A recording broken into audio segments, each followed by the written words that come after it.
নমস্কার বন্ধুরা, আমি পার্বতী আবার একটা নতুন রেসিপি নিয়ে চলে এসেছি। আপনারা সবাই কেমন আছেন? আমি তো খুব ভালো আছি। চলুন আজকে রেসিপিটা শুরু করি। দেরি না করে একটা কড়াতে আলু ভেজে নিয়েছি, ভাজছি। আজকে যে রেসিপিটা খুবই সুন্দর রেসিপি একটা, আপনারা দেখতে থাকুন, খুবই ভালো লাগবে। আপনারা ঘরেও ট্রাই করবেন, খুব সুন্দর লাগবে। আলুটা একটু নুন, একটু হলুদ দিয়ে একটু লাল লাল করে ভেজে নেব। ভালো করে লাল লাল করে ভেজে নিয়ে একটা পাত্রে উঠিয়ে নিব। দেখতেই পাচ্ছেন কত সুন্দর একটা লাল করে ভেজে নিয়েছি।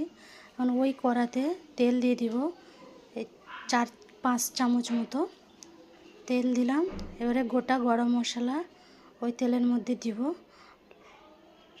দেখতে পাচ্ছেন স্টার, লং, এলাচ, দালচিনি, শুকনো লঙ্কা, গোলমরিচ সব কিছু দিয়ে একটু ভালো করে ভেজে নিয়ে এবার পেঁয়াজ কুচি দিয়ে দিব।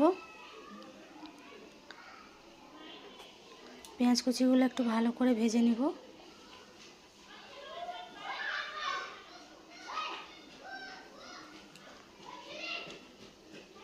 পেঁয়াজ কুচি ভাজা হয়েছে, এবার একটু আদা রসুন দিয়ে দিব।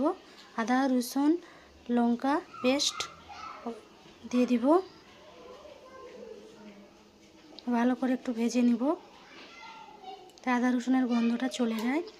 এরপরে টমেটো কুচি দিব, তারপরে ধনেপাতা কুচি, তারপরে নুন, হলুদ, লঙ্কা, জিরা পাউডার, ধনে পাউডার,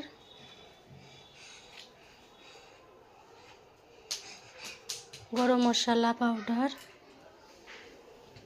সব দিয়ে ভালো করে মিশিয়ে নিব।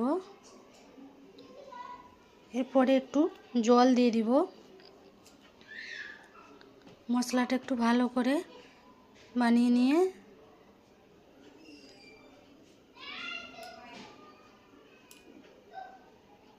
তেলটা ছাড়া দেখতে পাচ্ছেন, তেল ছেড়ে দিয়েছে। এবার এই এর মধ্যে মাংস দিয়ে দিব। মুরগির মাংস যে মাটিয়া কচকচি হয় সেগুলো দিয়ে দিব। এগুলো রান্না করে খেতে খুবই ভালো লাগে। আমার ঘরে তো সবাই খেতে ভালোবাসে। মাটিয়া কচকচি খুবই ভালো লাগে খেতে। আপনারাও ঘরে ট্রাই করবেন এইভাবে একবার রান্না করে, খুবই ভালো লাগবে। দেখুন মাংসটা একটু ভালো করে কষিয়ে নিয়েছি, এরকম তেল ছাড়া হয়ে গেছে। এবারে আলু দিয়ে দিয়েছি, আলু দিয়ে আরেকটু ভালো করে নেড়ে নিব। ভালো করে নেড়ে নিব আলু দিয়ে। এই দেখুন কত সুন্দর একটা তেল ছেড়ে দিচ্ছে, কত সুন্দর একটা কালার এসছে, পুরো লাল কালার এসছে একটা, কত সুন্দর।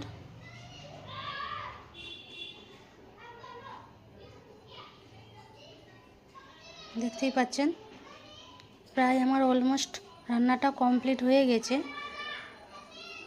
দেখতেই পাচ্ছেন কত সুন্দর একটা কালার এসছে, আর আলু আর মাংস খুবই সুন্দরভাবে সিদ্ধ হয়ে গেছে। আপনারাও ট্রাই করবেন ঘরের মধ্যে, খুবই ভালো লাগবে। আর আমার চ্যানেলটায় দেখে ভিডিওটা কেমন লাগলো একটু দেখে শেয়ার করবেন, কমেন্ট করবেন, লাইক করবেন প্লিজ। দেখুন তেল ছাড়া হয়ে গেছে একদম, কত সুন্দর পুরো লাল লাল হয়ে গেছে মাংসটা, পুরো একদম রেডি হয়ে গেছে। কচকচি মাটিয়া আলু পুরো একদম সিদ্ধ হয়ে গেছে।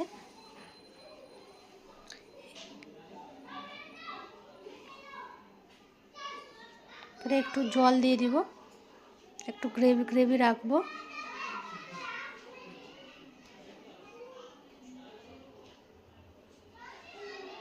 ওই হাফ কাপের মতন একটু জল দিলাম।